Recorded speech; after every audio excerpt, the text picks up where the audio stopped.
Hi, everybody. Welcome to episode 56 of Radio 815, the podcast dedicated to J.J. Abrams and his extended Bad Robot universe. We take a look at anything that's got the J.J. Abrams name on it, and right now we are still going on our Lost rewatch. We are in season 4. Today we will be talking about episodes 5, 6, and 7. I am your co-host, Matt Crandall, here as always with Marcelo Inostroza. Marcelo, who is your constant? What is your constant?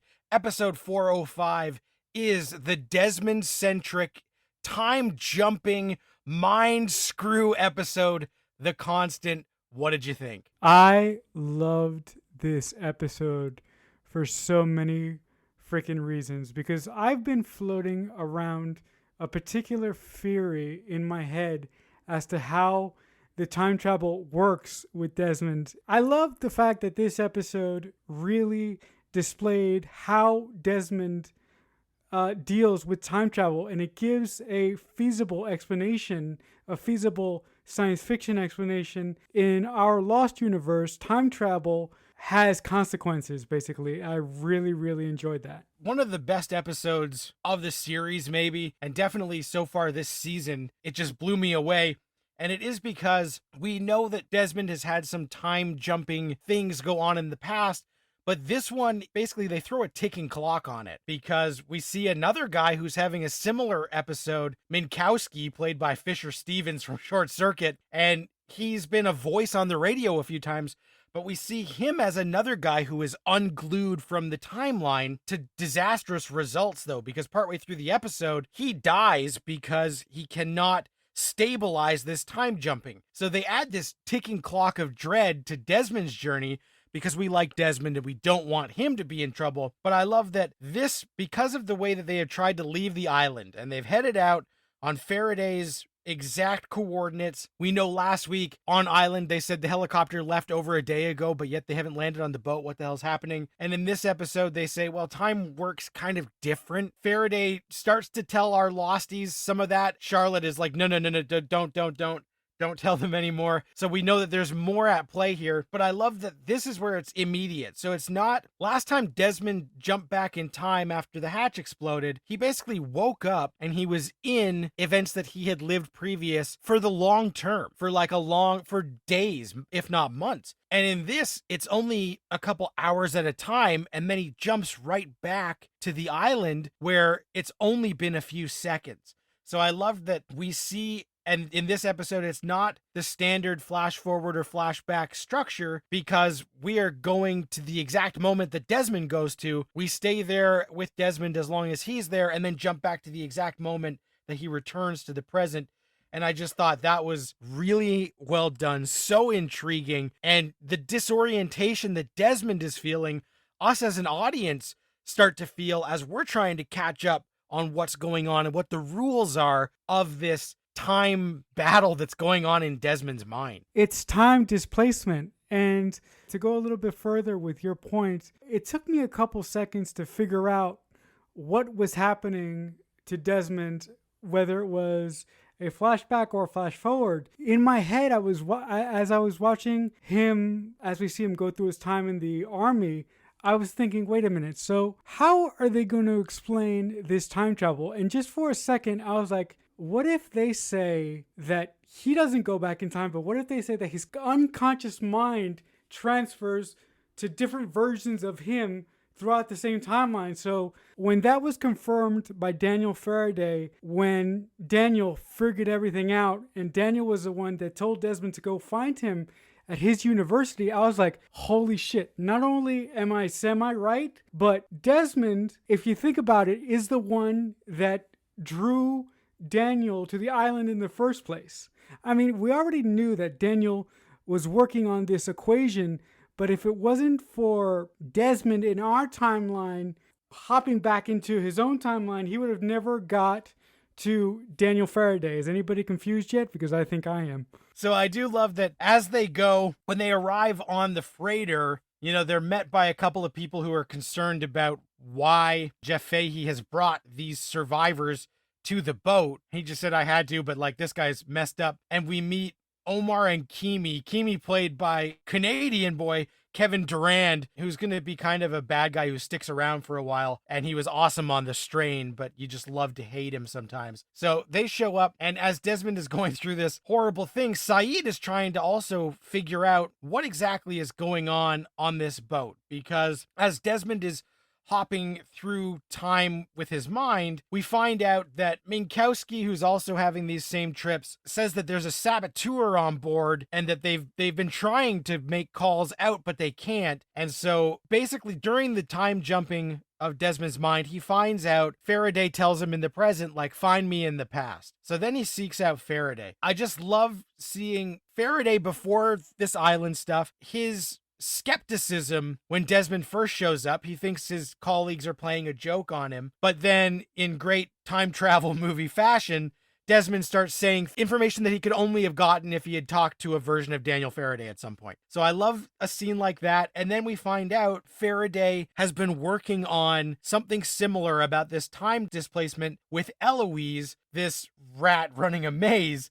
And I just love that in these moments, Desmond is just the human version of this rat stuck in this time displacement maze. And if he is not able to figure out what his constant is going to be and make sure that he can make contact with the constant in both times, then he's going to suffer the same fate as Minkowski and Eloise and have like a brain aneurysm. We get a lot more of the backstory in these flashbacks of, okay, Desmond's time in the military. Desmond messed things up with Penny irreparably, it seemed, at the time. And he does track down Charles Widmore, who is bidding at an art gallery museum kind of thing on a painting of the Black Rock, the ship that we have come to know and love back in the first season. So I thought that was a nice nod. And he says to him, hey, I got to get in touch with Penny. She changed her number. What is it? And Charles said, I'll give you her address because if you want to talk to her, it's going to have to be face to face so you can see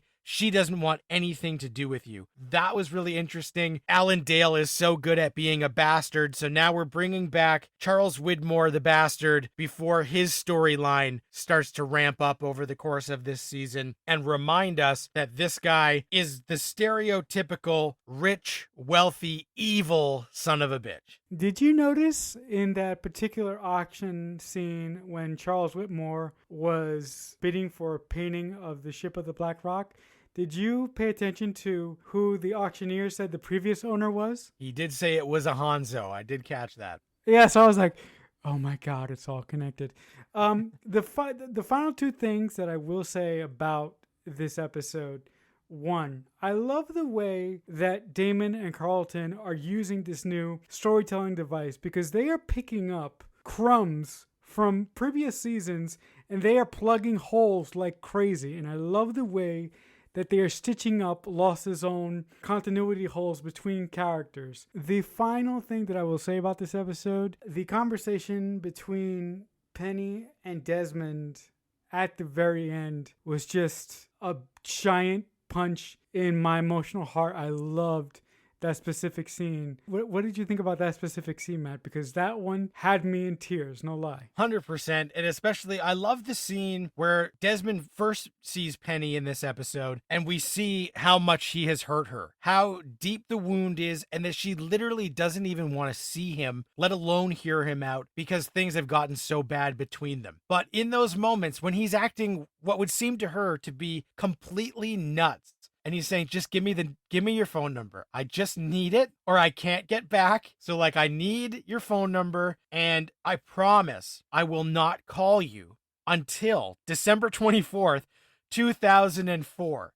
8 years from now. Like, I'm not making that phone call. I won't bother you. Penny is so good in those moments. But then that scene really adds to the emotion of when he finally does. Saeed fixes the radio. It's only got enough juice for a quick phone call in the present. And he calls Penny. It's Christmas Eve, 2004. She picks up. And that moment is so triumphant because, as Desmond says, Penny, you answered. It means that there's still a chance that you still love me. And she's crying, and he's crying, and we are crying. It is so emotional. As this constant thing finally comes to a crescendo, Desmond is back. His memory is back. Everything is normal. We found out that that is the main thing. You have to have this constant. And then the awesome ending of this episode, back on island, Daniel Faraday is flipping through his journal in the present time, and he gets to a page that says, "If anything goes wrong, Desmond Hume will be my constant." And that was one of those awesome time ripple effects. And now maybe we partly know why Faraday had felt like he had to come to this island. So definitely the constant, one of the best episodes probably of the series. So cool. I'm not going to say that they are Lost super fans, but I have a couple of friends from film school, Mike and Rachel, and their 2 kids are named Eloise and Desmond. Take from that what you will. There are a lot of people out there who love Lost. Next up is episode 406, The Other Woman, which is a straight up flashback episode. So none of the flash forward, none of this live time displacement. We're going back to the tried, tested, and true 3 seasons worth of flashbacks for a Juliet-centric episode. Marcelo, what did you think of Juliet being literally the other woman? I love this episode because, again, this episode picks up on a kernel that we have seen previously in our rewatch of Lost, and that kernel that I'm mentioning in specific is Juliet's relationship with a particular Lost member who is killed quite violently by a former Lostie who is now no longer with us, Anna Lucille. This episode explores the relationship between Goodwin and Juliet. And I love the fact when Juliet and Goodwin decide to go ahead with their relationship, in one particular scene when they are trying to be covert about their relationship, Ben, by accident, interrupts them. And that's the reason why Ben sent Goodwin to do some research on our Losties when they first got to the island. I love in this storytelling device that the writers and the editors are showing us specific scenes from Lost history from other angles, and they're including new characters in scenes that we've seen before. Yeah, I thought that was great because we do see that thing that was the beginning of season 3 where the others are watching as 815 is breaking apart in the air and Ben's shouting out the instructions to Goodwin, Ethan, and we just pan over and see that Goodwin's wife Harper was there. And so this is the kind of scene that they tried to pull this shit with Nikki and Paolo and it didn't work. But they can add like a character like this and it works because we wouldn't have noticed if she was there or not. But they're framing it in such a way that makes her feel more important. And I did like finding out that Goodwin did have a wife on the island. And when we first meet her, she is in a therapy session with Juliet. And Juliet is all dolled up because she's just gotten to the island. Juliet is kind of talking about how excited she is and everyone is so nice. And Harper is like, "Hey, lady, you are not hot shit." Just in case that's what you're thinking, like you are not a celebrity. Everybody here has a purpose and is important. And Juliet's kind of caught off guard by this passive aggressiveness and is like, "Oh, that's not what I meant." And I love that through these flashbacks, we see that Juliet was the other woman because she knew full well that Goodwin was married, had a wife, but yet she still fell in love with him and had an affair with him, not caring that that was the case. So, there's 2 sides to every story, so we don't know what Goodwin told her, but most of this we're seeing through the lens of Harper because Harper shows up on island and tells Juliet, "Ben wants you to go to the station that Charlotte and Faraday have set off to go to and kill these people. Stop this team, whatever they are doing on the island. They're up to no good. So Ben wants you to go and kill them." Because it is kind of Juliet's nemesis telling her this, she's hesitant, but also it just adds a lot more intrigue to the whole situation because these 2 women hate each other. Will Juliet follow through on this? Is this a part of Ben's plan that actually makes sense or not? So I loved that dynamic. Harper is kind of rough and a little bit rigid and cold, but I did like that seeing Goodwin's wife not being like some sort of perfect doting wife was this strong woman who, one point, she confronts Juliet about the affair. Says like, "Don't deny it, I've seen it." So I just like that she's this no nonsense, no bullshit kind of lady. And she's played really well by Andrea Roth, who was on Rescue Me for many years. A great show. So it's nice when people pop up as new characters and they don't feel completely shoehorned in and they find a way to stand out in a limited amount of time. This episode really justifies the suspicion that Daniel and Charlotte have when they first get on the island, because for those of you who have been listening, Charlotte and Daniel are very, very suspect of all our losties, and it makes a lot of sense because they don't know what side they're on, whether they're working for Ben or whether they're not working for Ben. And, you know, as hard as Jack and Kate and all of our losties have tried to convince Daniel and Charlotte that they don't work for Ben, there's still that 50% in their head that, you know, the other people on this island are so good at lying, then, you know, what happens if we trust them and then take them to this electrical plant in the island and they end up gassing us anyway? So I thought that this episode really did a great job of explaining the way that those two specific characters acted when they first got on the island. The last thing that I would like to say about this episode is I love the performance of Michael Emerson in this episode for one goddamn reason, because he is so goddamn vicious and so deliciously confident. He is so manipulative. I love the scene when he actually takes Juliet to the place where Goodwin got killed by Anna Lucille, and he basically says to Juliet, "Do you think I have invested this much time? I did all this to get you here. Do you think that I don't care about you?" He basically says, "You're mine." And I'm like, yes! The thing that really made that scene sink to me is that Goodwin, for some reason, believes that Ben is good and believes that Ben is an honest man. And as I'm watching these conversations between Goodwin and Juliet, I keep going, dude, that guy is a son of a bitch. That guy's a son of a bitch. This is going to blow up in your face and this is going to kill you. Yeah, I think some of the best parts of this episode are the moments where we see in the flashbacks that as Juliet is carrying on with Goodwin, Ben is like obsessed with her. So he dotes on her. He's like a lovesick puppy dog who can't handle that it's kind of unrequited love. That's where part of his mean streak comes, that he's not going to let her go no matter what. He owns her. She is his, because Benjamin Lioness is a little man.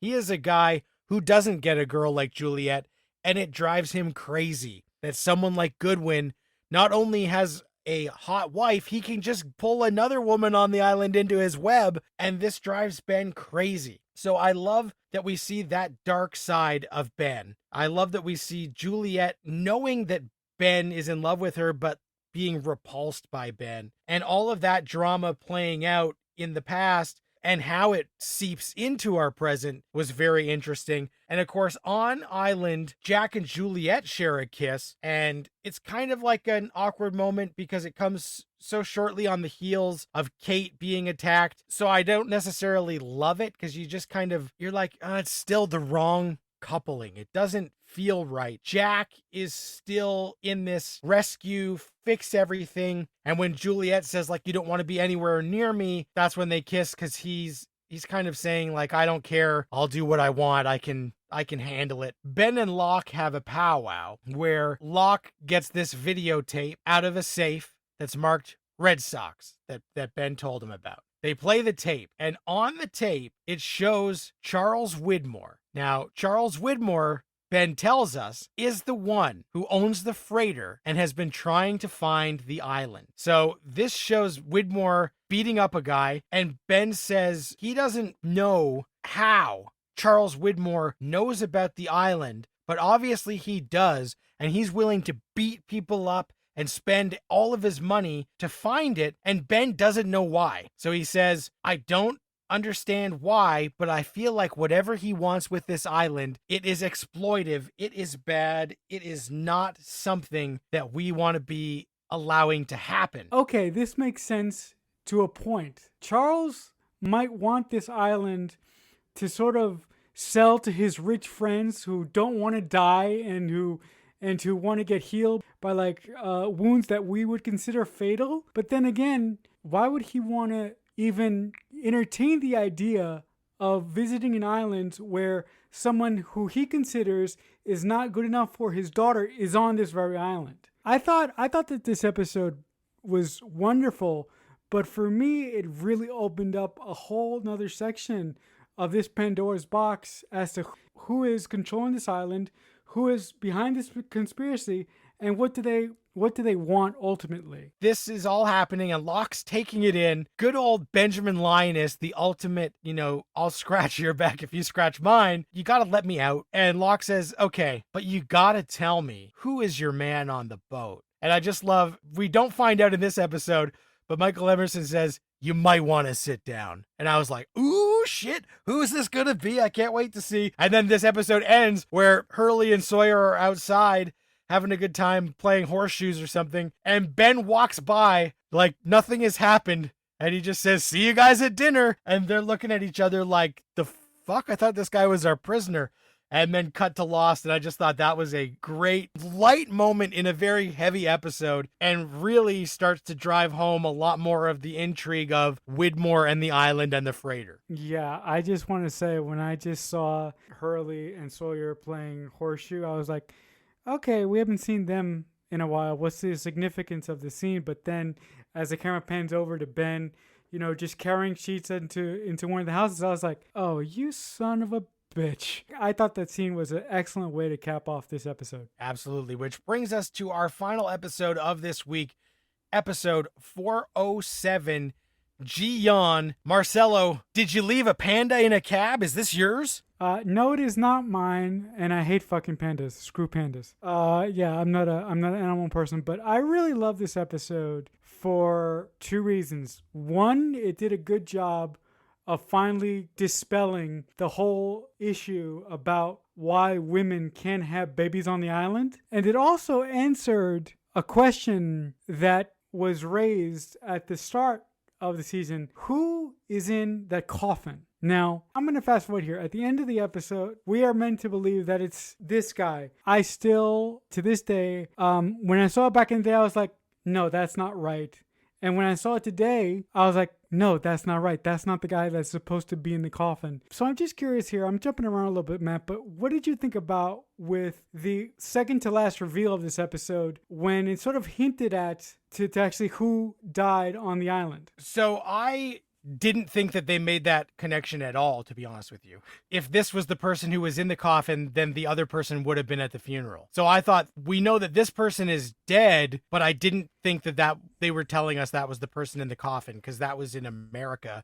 And this is obviously not. I didn't make that leap, and maybe that was just me not trying to put two and two together. I didn't feel that they were trying to do that. I thought they were just saying, this is another one of our losties who is dead, but it's not the mysterious asshole in the coffin that no one cares about. I promised myself at the start of this rewatch that I wouldn't do this to myself, but as we keep going on here, I keep saying, you know what? As much as I said that I'm not going to get lost in the weeds and I'm not going to get lost in the mystery box of it all, for God's sakes, I created a show about somebody who has made a career about making mystery boxes. So if I don't open a few, like, that would be wrong, wouldn't you say? The other thing that I particularly loved about this episode, and the last thing, I really loved that the storyline for Jin and Sun is pretty much wrapped up at this point. There are no more secrets between the two of them. And I love the scene where Sun wants to take Jin to Locke's camp because she believes that nobody is telling her the truth anymore. She wants to go to a place where she can feel safe and secure. And the only way that Juliet convinces her to stay on the beach is to just spout out the critical information that Sun had an affair with the guy who was teaching her English. When she did that, I lost my shit. I'm like, no, you did not. She had to do it. I just love the way that particular scene played out and what it led to. I still hate her. I honestly am not warming up to her at all. In the last episode, the other woman, I didn't like her. And then she does this. And I was like, who do you think you are? Her motives were to keep them there, but also knowing that she could just pull Sun aside and say, like, if you don't comply, I will do this. But the fact that she does it, get off your high horse because you are an adulterer as well. I really hated her in this episode. Like, if Sun hadn't been honest with her, there would be no reason for Juliet to even know this.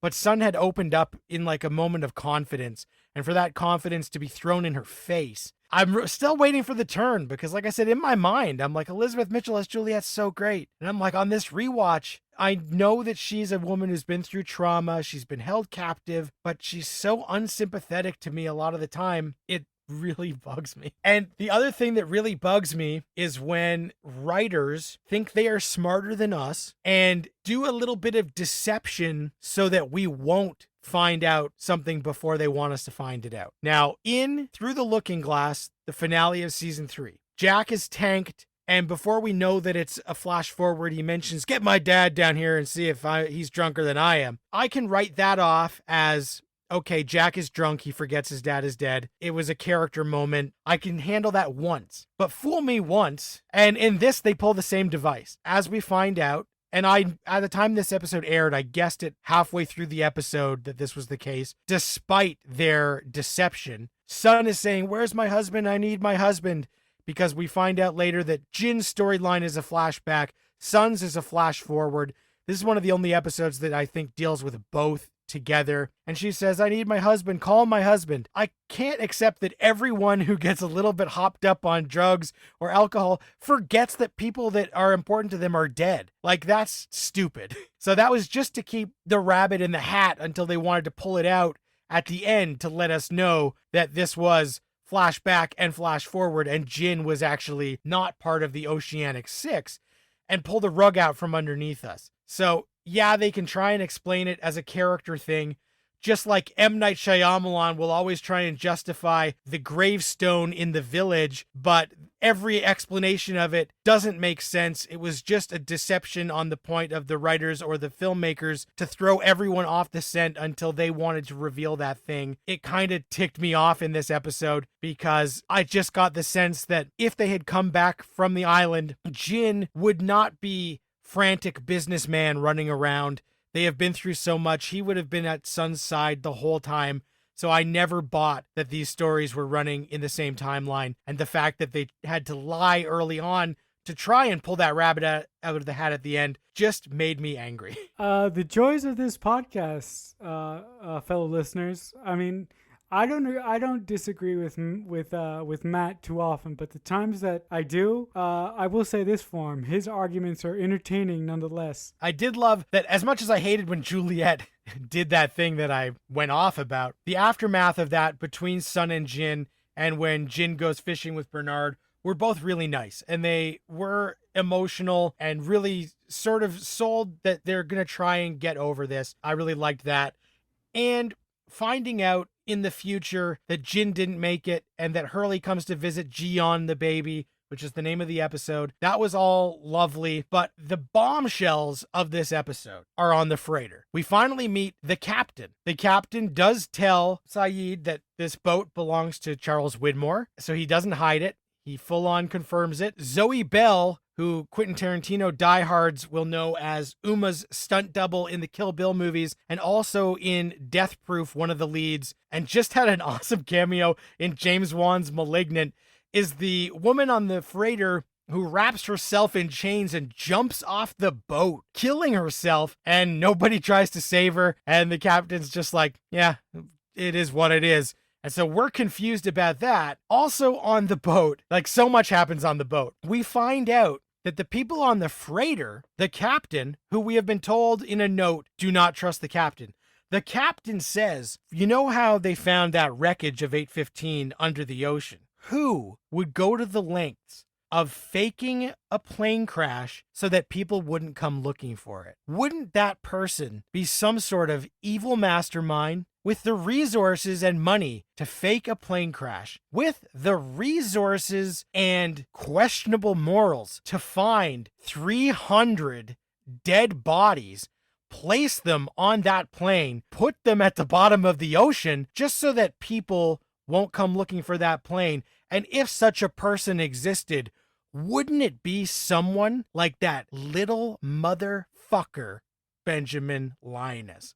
What did you think, Marcelo, when they dropped that bomb on us? I was like, whoa, wait, what now? Ben would be the kind of the little Weasley motherfucker to do something like that. But to me, the moment that I lost my mind is when we find out who is Ben's guy on the boat. I lost my shit. What did you think about that? Out of the shadows steps Harold Perrineau, Michael, in full janitor getup, and says, "Hey guys, my name's Kevin Johnson. Nice to meet you." Oh, damn.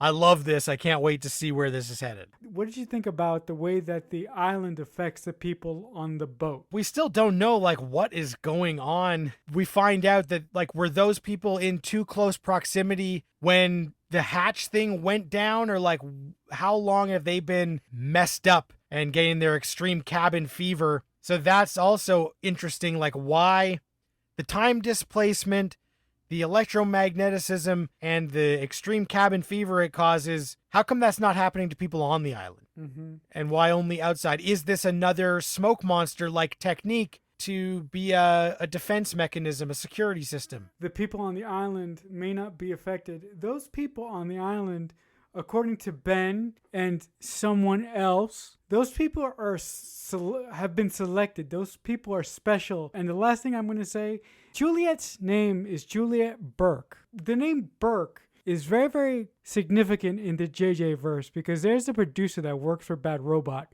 called Brian Burke.